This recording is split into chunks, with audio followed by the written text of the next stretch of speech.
Deyot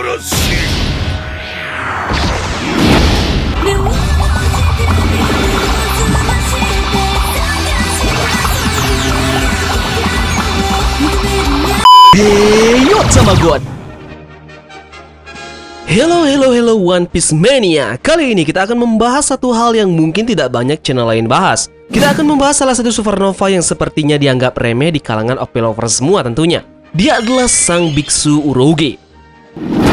Supernova yang satu ini sampai detik arc Wano ini berjalan masih belum terlihat sama sekali. Terakhir yang bisa kita lihat, dia berada di Pulau Langit yang sedang melihat Kaido sedang berolahraga bungee jumping untuk membunuh dirinya sendiri. Saat itu, ia sempat menegur Kaido namun tidak didengarkan sama sekali. Dan itu satu-satunya scene yang ditampilkan oleh karakter ini.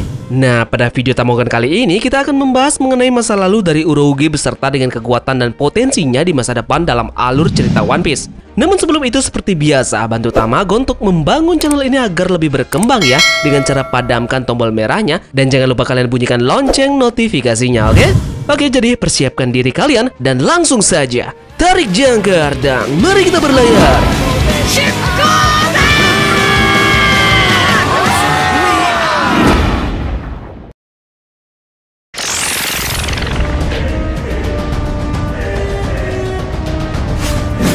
The Mad Monk Urouge adalah salah satu bajak laut yang berasal dari Pulau Langit yang namanya tidak disebutkan. Dia dinobatkan sebagai salah satu 11 supernova dari sebelum time skip. Urouge ini adalah kapten dari bajak laut Fallen Monk dan satu-satunya di krunya dengan bounty 108 juta berry. Nah, jika kalian bandingkan dengan rekan-rekannya yang lain di Supernova, Urouge ini memiliki bounty yang paling terendah. Nah, Tamogon masih lihat banyak di kalangan para OV lovers yang menyangka bahwa bounty itu setara dengan kekuatan dari karakternya. Namun nyatanya bounty itu tidak menunjukkan kekuatannya sama sekali, melainkan itu hanya sebagai tanda bahwa karakter tersebut sangat mengancam keberadaannya untuk pemerintahan dunia. Pertama yang kita lihat dari Urouge ini dalam pertempuran adalah saat dia melawan killer di Kepulauan Sabaody. Meskipun itu pertarungan yang sangat singkat, fakta bahwa killer yang bahkan bukan kapten di krunya mampu bertahan melawan kapten kru lain dapat dilihat sebagai bukti kekuatannya ataupun bukti bahwa Urouge setara dengan kapten supernova yang lainnya. Nah, namun menurut pendapat dari Tamagon, perkelahian singkat ini hampir tidak berarti apa-apa karena tidak ada yang terlihat berada di atas angin dan pertarungan itu terputus begitu saja. Menurut Tamagon pribadi, Urouge harus berada di atas ataupun di puncak supernova. Ya, bisa dibilang di nomor 4 lah. Dia membawa pilar besar dan menggunakannya sebagai senjata. Dia kuat dan cukup terampil untuk menggunakan senjata pada lawan yang lebih kecil dan lebih cepat seperti killer. Nah, selain pilar ini, Urouge ini memiliki kekuatan buah iblis yang namanya masih belum diketahui, di mana dia tumbuh lebih kuat saat dia menerima rasa sakit. Nah, sebelum menggunakan kemampuannya, Pacifista mampu mengatasinya dengan mudah. Setelah menggunakan buah iblisnya, dia memberikan pukulan kuat ke Pacifista. Gaya bertarungnya tampaknya bisa Tamogon sebut mengandalkan tanda petik counter attack. Ini karena dari apa yang kita ketahui sejauh ini, kekuatan buah iblisnya tidak dapat digunakan, kecuali dia mengalami rasa sakit sebelum menggunakannya. Ukuran dan kekuatan Urouge tumbuh saat dia menggunakan kekuatan buah iblisnya. Kekuatan fisik yang dimiliki oleh Urouge ini dalam bentuk ini cukup terlihat. Urouge mampu mendaratkan pukulan dahsyat kepada Pacifista dengan pukulan normal. Serangannya yang paling menonjol adalah Inga Zarashi, yang secara harfiah berarti exposure karma. Meskipun ia akhirnya menerima pukulan dengan laser Pacifista, jelas bahwa Urouge ini melakukan lebih baik daripada kebanyakan supernova melawan Pacifista one by one tentunya. Mari kita bandingkan penampilannya dengan upaya tim topi jerami melawan Pacifista sendiri. Nah, di mana bisa diperdebatkan bahwa Urouge ini menangani lebih banyak kerusakan sendiri daripada topi jerami lainnya. Setelah trio monster mendaratkan serangan gabungan, mereka mampu merobohkan Pacifista dengan cara yang sama seperti yang Urouge lakukan sendiri. Nah, pasca time skip terjadi, Urouge mampu mengalahkan salah satu dari 4 komandan Big Mom. Mungkin belum banyak dari kalian yang mengetahui bahwa komandan tersebut bernama Snake. Dari 4 supernova yang masuk ke wilayah Big Mom, Urouge melakukan kerusakan yang paling besar menurut Broly. Meskipun kita tidak tahu garis waktu kapan kejadian ini terjadi, namun jelas bahwa pertarungan Urouge ini ada baru-baru ini. Urouge ini kalah dari Cracker setelah mengalahkan salah satu komandan manis milik Big Mom. Melawan komandan manis one by one pasti sangat sulit tentunya, karena itu dia terlihat di perban di Pulau Langit yang dilompati oleh Kaido. Urouge ini menurut Tamagon menjadi yang terkuat keempat dalam fisiknya dari supernova yang lainnya, di bawah Luffy, Kid, dan juga Zoro. Argumen sebenarnya adalah apakah dia lebih kuat dari Kid ataupun tidak. Urouge mampu mengalahkan seorang komandan dan melakukan kerusakan paling besar menurut Broly. Namun Tamagon tidak tahu apakah Kid masuk ke wilayah Big Mom lebih awal selama time skip terjadi ataupun nanti. Setelah mempelajari beberapa perjalanan Kid di dunia baru, Tamagon mungkin bisa mengatakan bahwa Urouge ini menjadi lebih kuat dari Kid. Yes, bagaimanapun nama Urouge ini sama sekali kita tidak bisa anggap remeh dalam supernova ini. Pertanyaannya, bagaimanakah Urouge ini akan kembali ke dalam cerita? Tamagon yakin Urouge ini akan terhubung dengan kembalinya Enel ke dalam cerita. Urouge berasal dari pulau langit yang namanya tidak disebutkan, tapi dia memiliki sayap yang mirip dengan ras Birkan, pulau yang dihancurkan Enel sebelum pindah ke Skypiea. Nah, ketika Kaido jatuh dari pulau langit, Urouge terlihat mengucapkan sebagian mantra. Namu adalah bagian dari mantra dari agama Hindu yang diucapkan pengguna untuk menaruh semua kepercayaan pada Krishna. Tamagon percaya Urouge ini meninggalkan nasib di tangan Krishna ketika dia menyaksikan Kaido melompat dari pulau langit. Nah, Urouge ini mencoba meyakinkan Kaido untuk tidak melompat.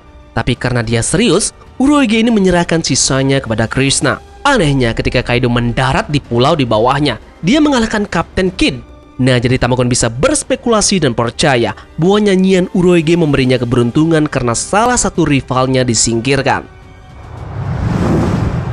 Bawahan Urouge sendiri memanggilnya tanda petik imam besar. Nah, di sini Tamagon percaya terkait dengan pekerjaannya di Birka dan cara dia mendapatkan kekuatan buah iblisnya. Mungkin saja tidak ada orang di krunya yang memiliki kekuatan buah iblis karena mereka bukan pendeta. Di pulau langit yang tidak disebutkan namanya, tempat Urouge ini berasal dari Birka. Kemungkinan besar para pendeta tinggi diberi buah iblis untuk memberi mereka kekuatan seperti tanda petik dewa. Jadi rasanya kekuatan diberikan kepadanya oleh setan laut itu kurang realistis. Urouge percaya bahwa kekuatannya adalah pemberian dari Tuhan. Tema Tuhan sangat penting untuk arc Skypiea. Enel benar-benar percaya bahwa dirinya adalah Tuhan. Ini menunjukkan bahwa dia tidak menerima agama umum Birka. Dia membuat tujuannya untuk menghancurkan semua orang di Birka karena mereka percaya padanya. Perhatikan bagaimana Enel mengambil 4 pendeta dari Birka dan menjadikan mereka bagian dari pasukannya. Para pendeta ini kemungkinan besar adalah bawahan dari Urouge atau setara dengan Urouge dalam agama yang sama. Tamagon mengatakan ini karena Urouge disebut sebagai High Priest. 4 nama pendeta Enel juga berkisar pada istilah Buddha: Om, Shura, Satori, dan Gedatsu.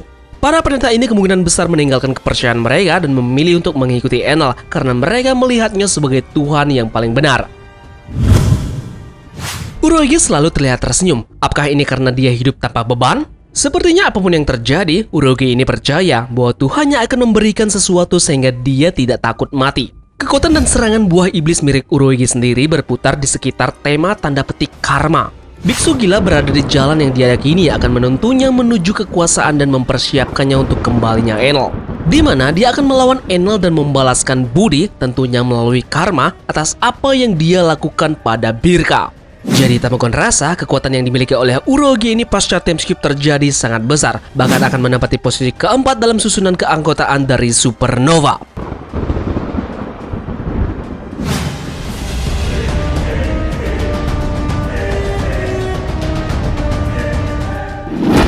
Oke, kali ini kita akan masuk ke dalam bounty dan juga awakening yang akan dimiliki oleh Urouge ini.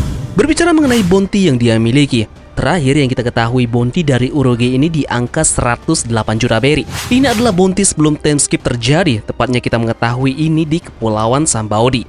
Lalu, bagaimana nanti kedepannya untuk Urouge ini pasca time skip tentunya? Bounty yang Tamagon tentukan di sini tentunya harus dengan alasan yang logis juga. Kita bisa melihat dari pergerakan yang dimiliki oleh karakter ini tentunya. Satu-satunya pergerakan yang kita ketahui pasca time skip terjadi, dia melakukan perjalanan menuju Whole Cake Island. Kita masih belum mengetahui rencana apa yang dia perbuat di sana, kenapa dia menuju Whole Cake Island tersebut. Nah, kemungkinan besar dia berencana untuk menjatuhkan salah satu Yonko karena tujuannya mungkin sama seperti Supernova yang lainnya. Jadi yang diketahui di sana dia mengalahkan salah satu komandan dari Big Mom, yaitu Scarlet Snake. Tentunya ini menjadi alasan yang paling utama mengapa bounty dari karakter ini harus naik melambung tinggi. Tentu saja alasan ini menjadi kuat karena yang kita ketahui Monkey D. Luffy juga sempat melawan dan mengalahkan komandan manis dari Big Mom yaitu Katakuri. Nah, dengan alasan menghancurkan Whole Cake Island beserta dengan mengalahkan satu komandan manis Big Mom, menjadikan bounty-nya naik begitu tinggi hingga naik sebesar 1 miliar dan sekarang mencapai 1,5 miliar berry. Nah, jadi untuk ini, Tamagon akan mengambil alasan dari Monkey D. Luffy, yang juga nanti Tamagon bisa mengatakan bahwa bounty dari Uroge ini berkisar di antara angka 750 juta berry. Alasan ini cukup wajar sih, karena komandan yang dikalahkan oleh Uroge ini mempunyai bounty berkisar di angka 600 juta berry. Jadi bounty-nya tidak jauh dari komandan yang dikalahkannya tentunya. Dan juga ia mengancam dan sedikit memberikan shock terapi kepada Yonko. Itu artinya dia pasti juga ingin menghancurkan sistem Yonko dan berimbas kepada tidak amannya pemerintahan dunia. Yes, oleh karena inilah alasan yang paling tepat, yang paling logis juga yang menjadikan bounty dari Uroge ini naik di angka 750 juta berry. Nah, sekarang kita akan masuk ke dalam awakening yang kemungkinan akan dimiliki oleh Uroge ini jika dia melewati fase ini. Uroge makan buah iblis yang memungkinkan dia untuk menyembunyikan kerusakan yang ditimbulkan padanya dan menjadikan itu kekuatan, menghasilkan otot dan ukuran tubuh yang membesar. Bisa Tamagon simpulkan bahwa kekuatan yang dimiliki oleh karakter ini adalah penyerapan kekuatan ataupun airdrop damage. Dia menyerap apapun yang dia terima dan kemudian akan menghasilkan energi yang sama atau lebih besar yang akan mengancam lawannya tersebut. Seperti yang terlihat, dia melakukan kemampuan ini yang mampu melebihi ukuran pasifista dan benar-benar merusaknya dengan pukulan yang normal. Nah, meskipun itu dia masih rentan terhadap laser dan tendangan dari Kizaru ya. Nah, meskipun kita belum tahu nama buah iblisnya, Tamagon rasa kita bisa bilang itu Karma Nomi, yang seperti Tamagon sebutkan tadi, sebagian besar jurusnya itu terkait dengan tema karma. Apa kalian masih ingat senjata dari Uroge ini yang berbentuk seperti pensil yang sangat besar? Sepertinya pensil tersebut punya hubungan erat dengan juga buah iblis yang dia miliki. Bagaimana jika pensil tersebut adalah sesuatu yang bisa kita katakan menyerap energi yang sama juga yang dihasilkan oleh buah iblis milik Uroge ini? Sekarang, jika dia menggunakan buah iblis dalam mode awakening, dia akan memanggil sebuah teknik yang bisa kita sebut bernama penilaian ilahi.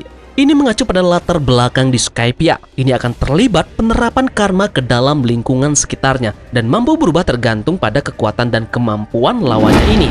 Nah, satu contoh ya, dia bertarung melawan Enel. Jika Enel ingin menyerangnya dengan sambaran petir, dia dapat menggunakan kebangkitannya untuk mengaliri tanah dan mengirim damage yang dibebankan melaluinya untuk menciptakan energi kinetik dan melepaskan gelombang kejut yang kuat.